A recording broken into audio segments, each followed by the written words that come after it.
Hello students, welcome to my channel home science exam master. अपने प्रश्नों की श्रृंखला में आगे बढ़ते हुए आज का हमारा पहला प्रश्न है, भोजन में उपस्थित रफेज या रेशेदार पदार्थ करने में सहायता प्रदान करते हैं। क्या चीज़ करने में सहायता प्रदान करते हैं? ऊर्जा प्रदान करने में, ऊतकों के निर्माण में, क्रमांकुचन गति में, उपरोक्त में से कोई नहीं।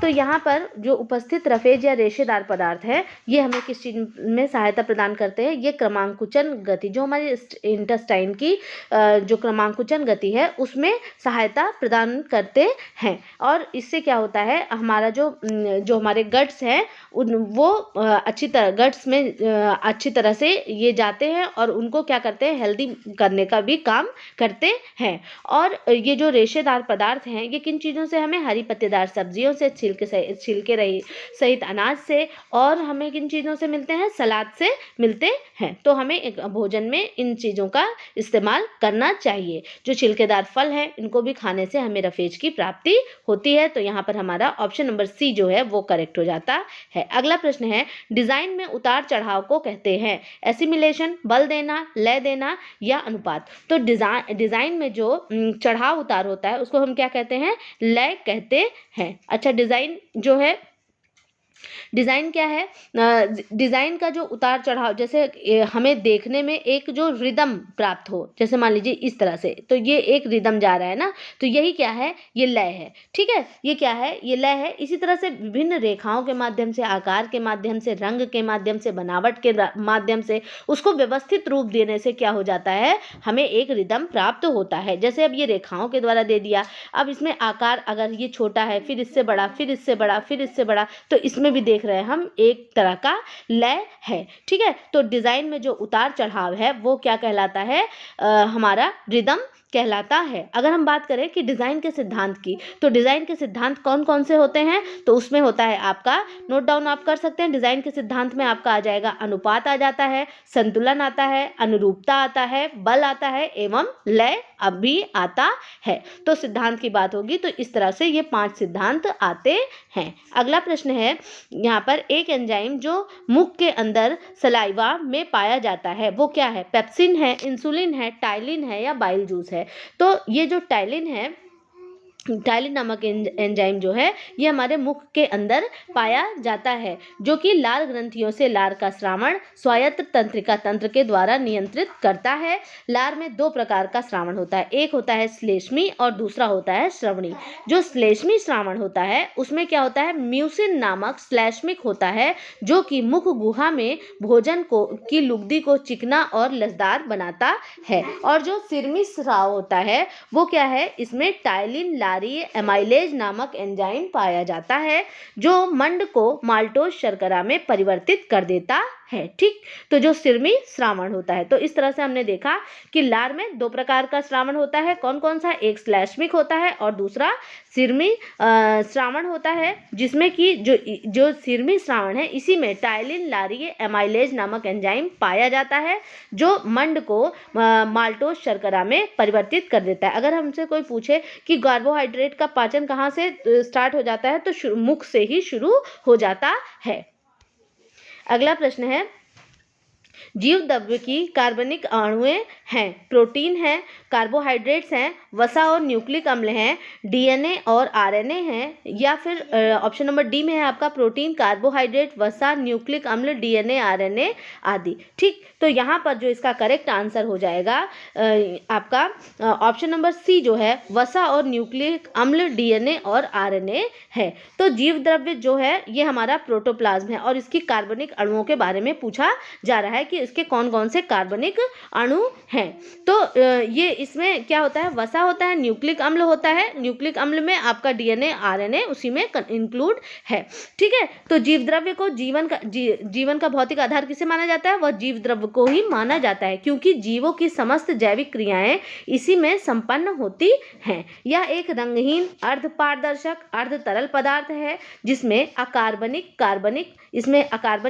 में क्या? वसा एवं प्रोटीन पदार्थ क्या होते हैं? घुले हुए होते हैं। तो यहाँ पर ये करेक्ट आंसर हमारा ऑप्शन नंबर सी हो जाता है। नेक्स्ट है नॉन पॉइंट सोर्स प्रदूषण का उदाहरण निम्न में से कौन सा नहीं है। तो नॉन पॉइंट सोर्स प्रदूषण का उदाहरण कौन सा नहीं होगा, इसमें ट्रांसपोर्टेशन स्पल्स ये आपका जो है ये है, और लीकिंग टैंक तो बिल्कुल इससे प्रदूषण होगा। कई इस्पात कारखानों का अपवाह, बिल्कुल यहाँ से जो इस्पात कारखाने हैं वो सब चले जाएंगे पानी में, उससे भी आपका प्रदूषण होगा। और ग्रामीण घर, तो ग्रामीण घर से किसी प्रकार का प्रदूषण नहीं होता है। तो इसमें ये जो है कि निम्न में से कौन सा नहीं है, तो इसमें कौन सा नहीं है, ग्रामीण घर है। तो ऑप्शन नंबर डी जो है वह हमारा करेक्ट हो जाता है, ये उसका उदाहरण नहीं है। नेक्स्ट है हमारा प्रबंध में प्रत्यात्मक फ्रेमवर्क संबंधित है। प्रबंध में प्रत्यात्मक वर्क आपका संबंधित है। निर्णय लेने से, प्रत्ययों के विशेष मान्य समूहों से, सी है सामाजिक ज्ञान से, डी है आपका जागरूक योग्यता से। तो यहाँ पर इसका जो करेक्ट आंसर हो जाता है ऑप्शन नंबर बी हो जाता है कि प्रबंध में प्रत्यात्मक फ्रेमवर्क प्रत्ययों के विशेष मान्य समूहों से संबंधित है। प्रबंध एक प्रक्रिया है जिसके अंतर्गत क्रियाओं की श्रृंखला होती है और जो कि उद्देश्यों की प्राप्ति हेतु अग्रसर होती है। यह एक सामाजिक प्रक्रिया है क्योंकि इनकी क्रियाएं सिद्धांत रूप में व्यक्तियों के मध्य संबंधों से संबंधित होती है। ठीक है, तो जो भी आपके प्रबंध में प्रत्यात्मक फ्रेमवर्क किससे संबंधित होता है, प्रत्ययों के विशेष मान्य समूहों से संबंधित होता है। ऑप्शन नंबर बी यहाँ पर करेक्ट हो जाता है। नेक्स्ट है स्वास्थ्य संपूर्ण शारीरिक, मानसिक एवं सामाजिक स्वास्थ्य की स्थिति है तथा मात्र रोग का अभाव सूचनात्मकता नहीं है। ऐसी परिभाषा किसके द्वारा दी गई है? तो ये परिभाषा इससे पहले भी जब मैंने आपको बताया था इस डिफिनेशन को कि इन्होंने ये नहीं कहा कि सिर्फ शारीरिक रूप से स्वस्थ होने को ही हम स्वास्थ्य कहेंगे, बल्कि मानसिक और सामाजिक रूप से भी स्वस्थता होनी चाहिए। थोड़ा सा परिभाषा को घुमा दिया गया है। तो यहाँ पर आप देखते हैं कि यहाँ पर ये परिभाषा किसके द्वारा है, WHO के द्वारा, ये आपके FFO के द्वारा, FO के द्वारा और ICMR के द्वारा। तो यहाँ पर करेक्ट आंसर हो जाता है ऑप्शन नंबर ए, WHO के द्वारा। नेक्स्ट है डिजाइन के सिद्धांत को संबंधों का नियम भी कहते हैं। अनुपात, संतुलन, अनुरूपता या फिर दबाव। तो यहाँ पर करेक्ट आंसर हो जाता है हमारा कि जो ये आपका डिज़ाइन अंग्रेजी भाषा का शब्द है जिसका अर्थ क्या होता है, नमूना होता है। डिज़ाइन का क्या अर्थ है, नमूना है। इसे संबंधों का नियम भी कहते हैं, जिसे एक दूसरे से मतलब कि जिसका संबंध है। तो डिज़ाइन वह है जो व्यक्ति को विभिन्न वस्तुओं के चुनाव, व्यवस्थापन को क्रमबद्ध एवं सुंदर तरीके से करना सिखाता है।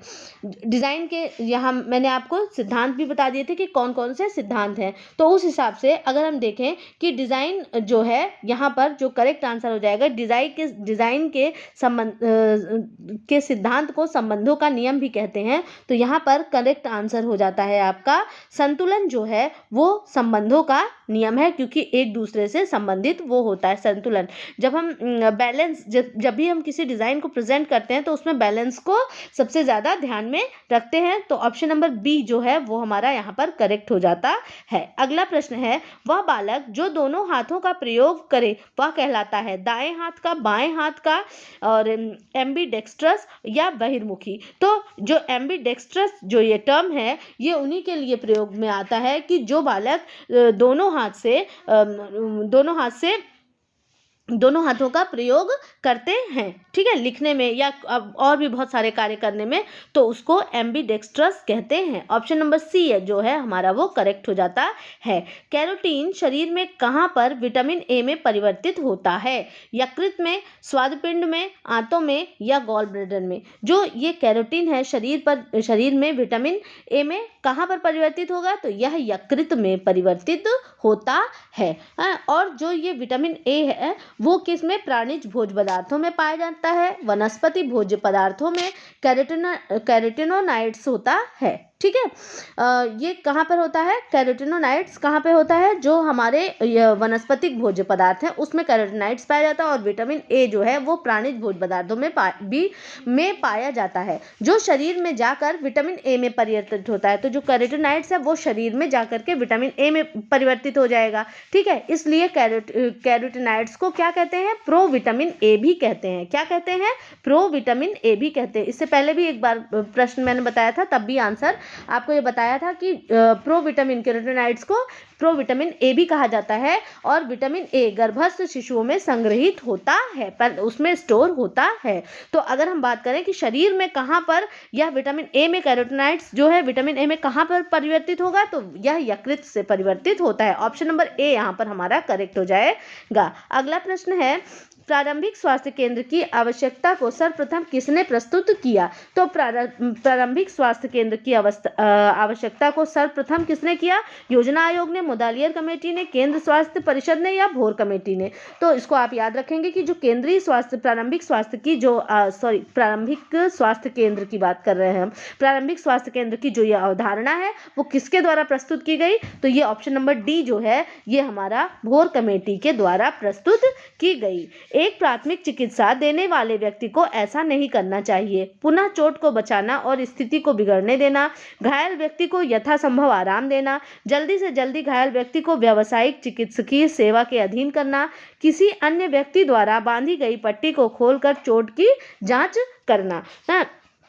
तो देने वाले व्यक्ति को क्या चीज़ नहीं करना चाहिए, तो किसी अन्य व्यक्ति द्वारा बांधी गई पट्टी को खोल करके उसकी जांच नहीं करनी चाहिए, क्योंकि यहाँ डॉक्टर की नहीं प्राथमिक चिकित्सक की बात हो रही है। जैसे हम फर्स्ट एड देना चाहते हैं, तो अगर मान लीजिए किसी को चोट लग गई, हमने बांध दिया उसको, और फिर ये नहीं कि अपना ही खुद ही उसको खोल के देखने लगे उसने सही बांधा कि नहीं। सबसे पहले उसको डॉक्टर के पास लेकर के जाना चाहिए, उसको आराम की स्थिति में रखना चाहिए, और फिर उसके बाद उसकी जो चोट है या मतलब ब्लड लॉस है उससे उसको फौरन रोकना चाहिए, ठीक है। बल्कि उसकी स्वयं खोलकर जांच नहीं करनी चाहिए जब तक कि वो डॉक्टर के पास पहुंचना जाए। वॉटसन के अनुसार शिशुओं की प्रमुख रूप से पाए जाने वाले संवेग हैं। वॉटसन ने किसके प्रमुख रूप से पाए जाने वाले संवेग कौन कौन से इन्होंने बताया, क्रोध, भय और प्रेम और उपरोक्त सभी। तो वॉटसन जो है, वॉटसन के अनुसार जो ये अवस्थाएं हैं कि विचलित या उत्तेजित होने वाली अवस्थाएं, वही क्या है, हमारे संवेग कहलाते हैं। तो इनमें क्रोध भी है, भय भी है, प्रेम भी है, इसीलिए यहाँ पर जो है ऑप्शन नंबर डी करेक्ट हो जाता है, उपरोक्त सभी, ठीक है। यदि संवेग धनात्मक है तो प्रसन्नता का अनुभव होगा, और अगर संवेग कैसा है, जैसे निषेधात्मक है, तो उससे क्या होगा, उससे चिंता या भय उत्पन्न होता है। तो बच्चों में शुरू में यही संवेग पाए जाते हैं वॉटसन के अनुसार। अगला है, भारत में यौन अनुपात है। भारत में यौन अनुपात क्या है, 933 का यौन अनुपात है। तो ऑप्शन नंबर ए यहाँ पर करेक्ट हो जाता है। अगला प्रश्न है, सिलाई मशीन में बॉबिन को कौन पकड़ रखता है। जो बॉबिन है उसको कौन पकड़ के रखता है, फीड डॉग और दापबाज, दोलन हुक, या धागा लेने वाला लीवर। तो जो भी बॉबिन है उसको कौन पकड़ कर रखेगा, तो धागा लेने वाला लीवर, जो ऑप्शन नंबर डी है वह करेक्ट हो जाता है। जो धागा लेने वाला लीवर होता है वो बॉबिन को पकड़ कर रखता है। और सिलाई मशीन जो है ये बहुत ही एक आवश्यक, एक गृहिणी के लिए बहुत ही आवश्यक चीज़ है, आवश्यक उपकरण है। इससे क्या होता है कि आप अपने छोटे मोटे काम को अपने समय के अनुसार या फिर फिटिंग करना, ये सारी चीज़ों के लिए आप किसी के ऊपर आश्रित नहीं होते, उसको खुद ही कर लेते हैं। और सिलाई मशीन में किस चीज़ का ध्यान रखना चाहिए, जब भी आप सिलाई मशीन बंद करें तो हमेशा उसमें तेल डाल करके उसको बंद करें, उसकी धूल मिट्टी साफ रखें, और कोशिश करें कि साल में एक बार सिलाई मशीन के जो भी पुर्जे हैं उनको तेल से अच्छी प्रकार से सफाई कर दें। नेक्स्ट है हमारा, निम्न में से कौन सा विधान सही नहीं है। कंधे के दोष को फ्रिल से दूर किया जा सकता है, दो पंक्तियों के समानांतर बटन चौड़ाई का भ्रम उत्पन्न करता है,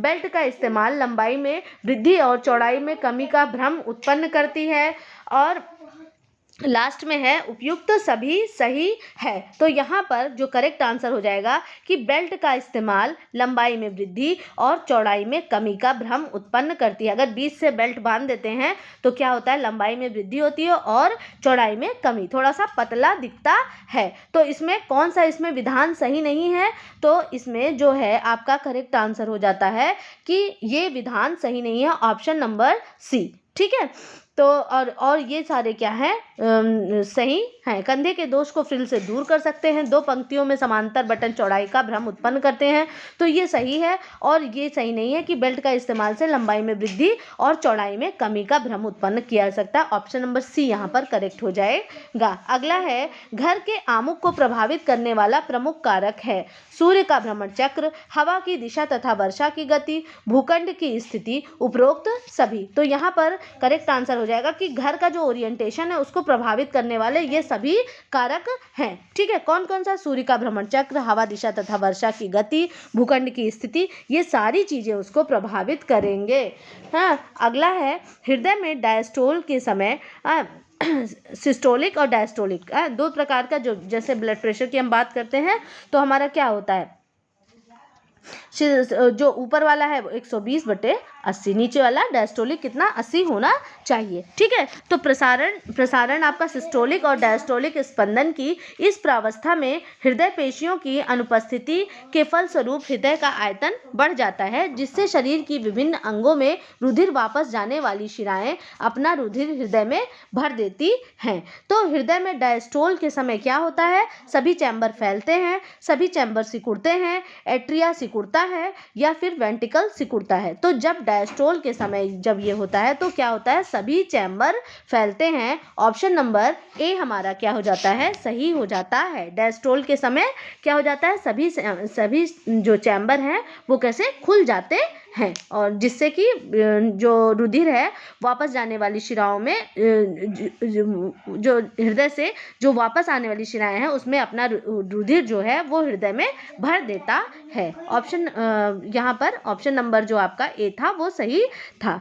निम्न में से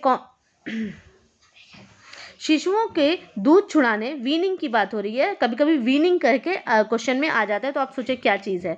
शिशुओं के दूध छोड़ने की प्रक्रिया क्या है, स्तनपान छोड़ना और घुटने चलना शुरू करना, स्तनपान छोड़ना और कम कड़ा भोजन खाना शुरू करना, मुस्कुराना और परिवार के सदस्यों को पहचानना शुरू करना, या स्वयं बैठना। तो इसमें क्या होता है, वीनिंग क्या होता है कि बच्चा जब दूध छोड़ता है और सॉफ्ट डाइट पर जाता है, वही क्या कहलाता है, वीनिंग कहलाता है, या स्तनपान छोड़ना कहलाता है। जब शिशु की अवस्था 6 माह से 9 माह के बीच की होती है तो उसी समय क्या होता है, दूध वो छोड़ता है और धीरे धीरे सॉफ्ट डाइट लेना शुरू कर देता है।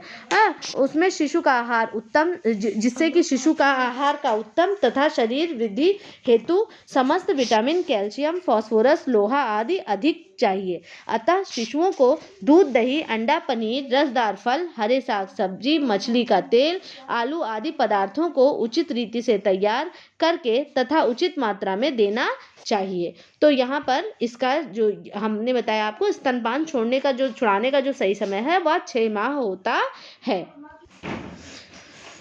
अगला है हमारा, सिलाई मशीन भारी चलती है, कब भारी चलती है, तेल व सफाई की कमी से, प्रेशर फूड पर अधिक दबाव से, अधिक ढीली बेल्ट से, या शटल में धागा फंसने से।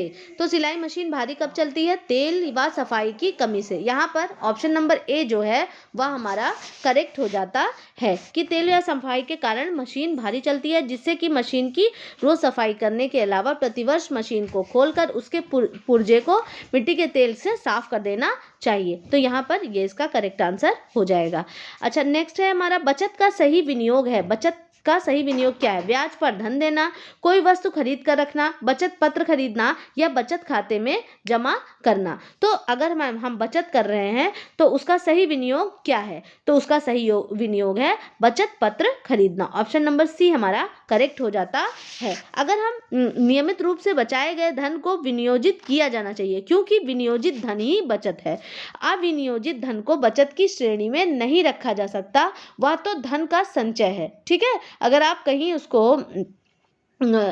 उसको इन्वेस्ट नहीं कर रहे हैं तो वो क्या है, सिर्फ धन का संचय है। संचित धन को क्रय मूल्य घटता जाता है। विनियोजित धन अर्थात बचत के धन में निरंतर वृद्धि होती रहती है। तो यहाँ पर ऑप्शन नंबर सी हमारा करेक्ट हो जाता है। अगला प्रश्न है, परिवार बजट को प्रभावित करता है परिवार के सदस्यों का। पारिवारिक बजट जो है उसको क्या चीज प्रभावित करती है? परिवार के सदस्यों का आत्मनियंत्रण, दूरदर्शिता, मितव्ययिता और या ये सभी। तो यहाँ पर करेक्ट आंसर हो जाता है कि ये सारी चीजें बजट को प्रभावित करती हैं। आत्मनियंत्रण कैसे? मतलब कि अगर घर के लोग फिजूल खर्ची ना करें, अपने थोड़ा सा जो हमारी आवश्यकताएं हैं उसको थोड़ा कम करें, मितव्ययिता करें, और क्या, दूरदर्शिता, मतलब आगे के बारे में, लक्ष्य के बारे में सोचें, तो क्या होगा, हमारा बजट निश्चित रूप से प्रभावित होगा और एक अच्छा बजट बनकर के सामने आता है। कपड़ा धोने की मशीन में सूती कपड़ा कितने तापमान पर धोना चाहिए? ऑप्शन नंबर ए है 160 तापक्रम, 190 डिग्री तापक्रम, 200 डिग्री तापक्रम या 150 डिग्री तापक्रम। तो कपड़ा धोने की मशीन में जो सही तापक्रम हमारा होना चाहिए वह कितना होना चाहिए? 160 डिग्री का तापक्रम होना चाहिए। यहाँ पर ऑप्शन नंबर ए जो है वह हमारा करेक्ट हो जाता है। और इसी के साथ आज का हमारा सेशन यहीं पे ख़त्म होता है। पढ़ाया हुआ पसंद आए तो प्लीज़ कमेंट करें, लाइक करें, शेयर करें और मेरा चैनल सब्सक्राइब करें। और जितना ज़्यादा आप शेयर करेंगे उतना ही ज़्यादा मुझे मोटिवेशन मिलता रहेगा। Okay, bye.